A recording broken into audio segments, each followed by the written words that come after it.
హరప్పా సంస్కృతి అంతం ఎలా అయిందో తెలుసుకుందాం. మనలో చాలామంది ఈ సంస్కృతి గురించి పుస్తకాల్లో చదివే ఉంటారు. ఈ సంస్కృతి మొత్తం పుస్తకాల్లో మాత్రమే ఉంది.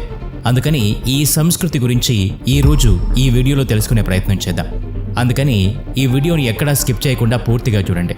మరి ఇంకెందుకు ఆలస్యం, let's start our today's episode. అటు ఇటుగా 150 సంవత్సరాల క్రితం ఆంగ్లేయుల పరిపాలన ఉన్నప్పుడు అప్పుడు మొట్టమొదటిసారిగా పంజాబ్లో రైల్వే లైన్ వేస్తున్నప్పుడు ఈ పనిలో ఉన్న ఇంజనీర్లకి హరప్పాకి చెందిన సంస్కృతి ఆనవాళ్లు, ఇంజనీరింగ్ కనిపించాయి. ఇప్పుడు ఆ ప్రదేశం పాకిస్తాన్లో ఉంది. ఈ భూగర్భంలో ఇటుకలు దొరుకుతాయని ఊహించారు. ఎన్నో వేల ఇటుకల్ని వాళ్ళు అక్కడి నుంచి వాళ్ళకి కావాల్సిన రైల్వే లైన్లో ఈ ఇటుకల్ని ఉపయోగించారు. ఈ కారణంగా ఈ ప్రదేశం నష్టపోయింది. దీని తర్వాత 1920లో పురాతన శాస్త్రవేత్తలు దీన్ని కనిపెట్టారు. ఈ భూగర్భంలో ఉన్నది అత్యంత పురాతనమైన నగరంగా గుర్తించారు. దీని పేరు హరప్పాగా గుర్తించారు. ఈ ప్రదేశంలో దొరికిన వస్తువుల్ని హరప్పాకి చెందిన సంస్కృతిగా గుర్తించారు. ఈ నగరానికి చెందిన నిర్మాణం దాదాపు 4700 సంవత్సరాల క్రితం జరిగింది. ఆఖరికి ఈ నగరానికి చెందిన విశేషాలు ఏంటంటే, ఈ నగరాన్ని ఎన్నో విభాగాలుగా విభజించడం జరిగింది. పశ్చిమ భాగం చిన్నది, కానీ ఎత్తులో కట్టడం జరిగింది. దీనిలో పూర్వ విభాగం చాలా పెద్దది. దీన్ని కింది భాగంలో కట్టడం జరిగింది. నగరానికి చెందిన ఎత్తు భాగాన్ని శాస్త్రవేత్తలు నగరానికి చెందిన దుర్గంగా ప్రకటించారు. ఆ ప్రదేశంలో రాజులు, నగరానికి చెందిన ప్రముఖులు నివసించేవారు. ఈ కింది భాగాన్ని సామాన్యులు నివసించే నగరంగా ప్రకటించారు. 2 భాగాలకు చెందిన గోడల్ని అత్యంత పటిష్టమైన ఇటుకలతో నిర్మించారు. ఇవి ఎంత పటిష్టమైనవంటే వేల సంవత్సరాల వరకు మనుగడలో ఉన్నాయి. గోడలు కట్టడానికి ఇటుకల్ని చాలా పటిష్టంగా వాడేవారు. దాంతో వేల సంవత్సరాలు అవి పటిష్టంగా ఉండేవి.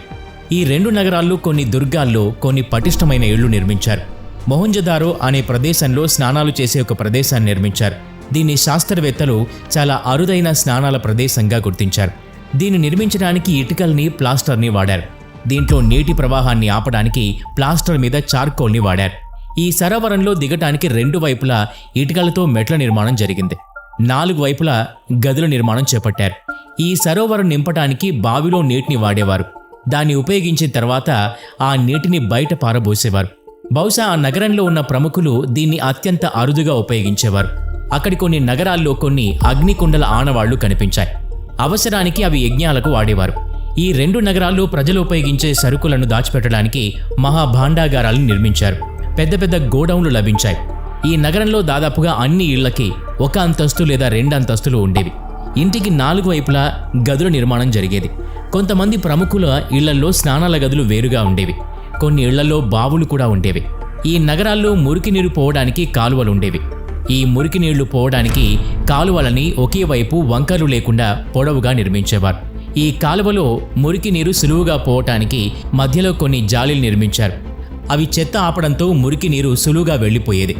ఇంటిలో ఉన్న మురికి నీరు కాలనీ బయట ఉన్న మురికి నీటి కాలువలతో కలిపేసేవారు. దాంతో అవి పెద్ద పెద్ద కాలువల్లో అవలీలగా ఈ మురికి నీరు వెళ్లిపోయేది. ఈ మురికి నీరు అవలీలగా వెళ్లటానికి అక్కడక్కడ మ్యాన్ హోల్స్ నిర్మించేవాళ్లు. అవి శుభ్రం చేసుకోవడానికి వీలుగా ఉండేది. తద్వారా మురికి నీరు సులువుగా వెళ్లిపోయేది. దీంతో పాటు రోడ్ల నిర్మాణం అద్భుతమైన ఆలోచనతో చేసేవారు. ఇవన్నీ చూసిన తర్వాత హరప్పా సంస్కృతి అద్భుతం అనిపిస్తుంది. ఎందుకంటే ఇప్పుడు మనం వాడే టెక్నాలజీ వారు 4700 సంవత్సరాల క్రితమే ఉపయోగించారు. సరే, ఈ నగరంలో జీవించే విధానం ఎలా ఉండేది? ఈ నగరాల్లో చాలా సందడిగా ఉండేదనుకోవచ్చు. ఈ నగరాన్ని అద్భుతంగా నిర్మించే మేధస్సు కలవాళ్లు ఉండేవారు అనుకోవచ్చు. ఇక్కడి రాజులు ఇక్కడి ప్రజల్ని వేరే వాళ్లకి అమ్మి అక్కడి నుంచి తమ నగరానికి కావాల్సిన వస్తువుల్ని తెచ్చుకునేవారు అనుకోవచ్చు.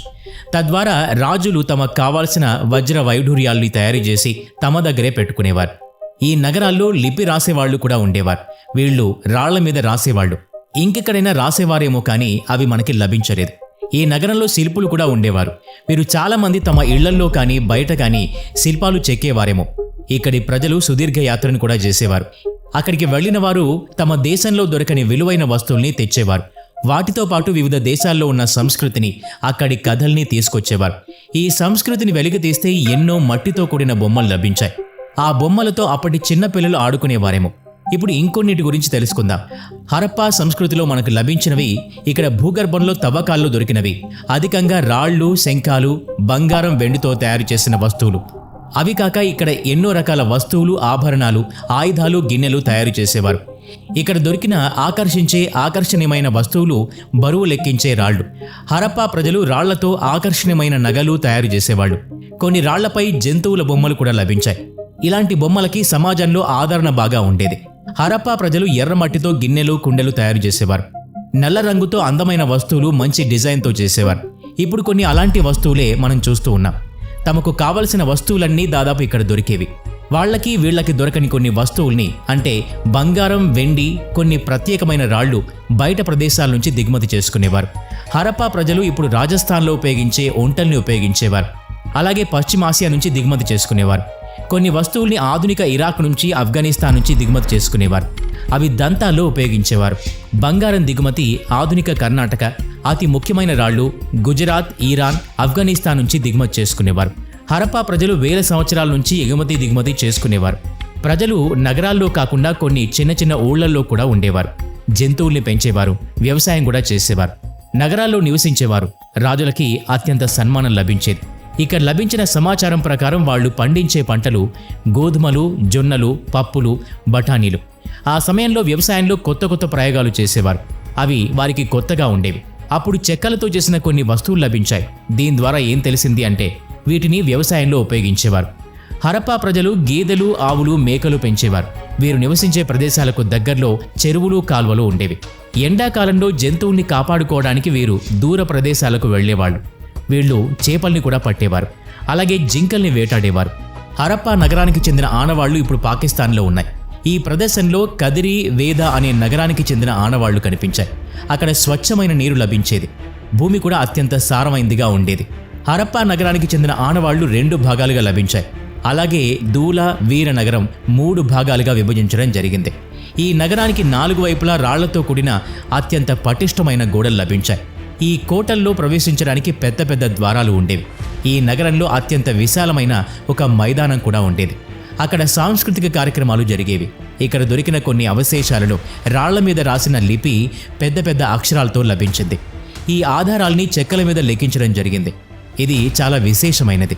మామూలుగా అయితే ఈ ఆధారాలు కొన్ని చిన్న చిన్న వస్తువుల మీదే లభించేవి. గుజరాత్లో సబర్మతి నదీ తీరానికి దగ్గరలో లోథాల్, ఇది ఎలాంటి ప్రదేశంలో నిర్మితమైంది అంటే అత్యంత విలువైన రాళ్లు ఉండే నగరం. ఈ లోథాల్ రాళ్లు, శంఖాలు దొరికే విశిష్టమైన నగరంగా గుర్తింపు పొందింది. ఈ నగరంలో ఒక భాండాగారం లభించింది. ఇక్కడ మనసుకు నచ్చిన అత్యంత విలువైన వస్తువులు తయారు చేసేవారేమో. ఈ రాళ్ల ముక్కలు సగం సగం దొరికాయి. ఆ తర్వాత కూడా హరప్పా నగరానికి చెందిన సంస్కృతి ఎలా అంతమైంది, దీని రహస్యం ఏమిటి తెలుసుకుందాం. కొంచెం అటు ఇటుగా 3900 సంవత్సరాల క్రితం ఒక పెద్ద మార్పు సంభవించింది. ఒక్కసారిగా ప్రజలు ఈ నగరాన్ని విడిచి వెళ్లిపోయారు. ఒక్కసారిగా నగరంలో చాలా మార్పులు వచ్చాయి. నగరం చెత్తతో నిండిపోయింది. నగరంలో నుంచి మురికి నీరు బయటకు వెళ్ళడానికి టెక్నాలజీ పాడైపోయింది. దాంతో రోడ్ల మీద ఇళ్ల నిర్మాణం ప్రజలు చేసుకునేవారు. ఆఖరికి ఇలా ఎందుకు జరిగింది, అది కూడా ఒక రహస్యంగా మిగిలిపోయింది. కొంతమంది శాస్త్రవేత్తల ప్రకారం వాతావరణంలో భారీ మార్పుల కారణంగా నదులు ఎండిపోయాయి. కొంతమంది చెప్పడం ప్రకారం అడవులకి బాగా నష్టం జరిగింది. దీనికి కారణం ఇలా కూడా ఉండొచ్చు. వంటలు వండుకోవడానికి చెట్లు కొట్టడం జరిగింది. దాంతో పచ్చదనం మొత్తం కోల్పోయారు. ఈ నగరాన్ని వరదలు ముంచెత్తి ఉండవచ్చు. కానీ ఇవే కారణాలని చెప్పలేం. కొన్ని ప్రదేశాల్లో ఇది కూడా జరిగి ఉండొచ్చు. అప్పుడు రాజులు తమ అధికారాన్ని కోల్పోయారు. పరివర్తన చెందినప్పుడు దాని పర్యవసనాలు స్పష్టంగా కనిపిస్తున్నాయి. ఆధునిక పాకిస్తాన్లో సింధు ఇంకా పంజాబ్ కూడా అంతమయ్యాయి. అన్ని రకాల ప్రజలు ఇక్కడ నుండి దూరంగా చిన్న చిన్న ఊళ్ళో నివసించేవారు. ఇక 1400 సంవత్సరాల తర్వాత కొత్త నగర నిర్మాణం జరిగింది. ఇదే హరప్పా సంస్కృతి. ఈ చారిత్రక ఆనవాళ్ల గురించి ఇంకా పరిశోధకులు అన్వేషిస్తూనే ఉన్నారు. ఇంకా ముందు ముందు వీటి గురించి ఎన్నో విశేషాలు మనకు తెలియచ్చు. హరప్పా నాగరికత మన భారతదేశానికి గర్వకారణం. మీ ఉద్దేశం ఏంటో కింద కామెంట్ చేయండి. ఈ వీడియో నచ్చితే లైక్ చేయండి, షేర్ చేయండి. ఇలాంటి మరిన్ని వీడియోస్ చూడడానికి ఈ ఛానల్కి సబ్స్క్రైబ్ చేసుకుని బెల్ ఐకాన్ మీద క్లిక్ చేయండి. నెక్స్ట్ వీడియోలో మళ్ళీ కలుద్దాం. Thanks for watching.